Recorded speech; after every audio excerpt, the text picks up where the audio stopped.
আজ আমার মন ভালো নেই, তাই করছে মনটা ফুচকা খাই। তাই যাই ফুচকা খাই শপে গিয়েই নিলাম টক ঝাল ফুচকাটা ছিল কালারফুল। মুখে দিতেই হয়ে গেল মনটা আমার ওয়ান্ডারফুল। ফুচকাতে এবার ঢেলে নিলাম টক, তারপর খেলাম টপাটপ। মনটা করার জন্য ভালো, কাল রাস্তার পাশের দোকানে যাব, গিয়েই ঝাল ফুচকা খাবো। আর এই ফুচকা খেয়ে গেল আমার মনটা ভরে। ফুচকা ছিল খুবই টেস্টি।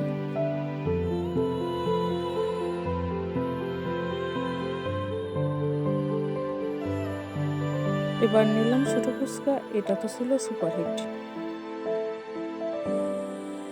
এবার নিলাম চিকেন সিঙ্গাড়া। কোল্ড ড্রিঙ্কস খেয়ে মনটা করলাম ঠান্ডা।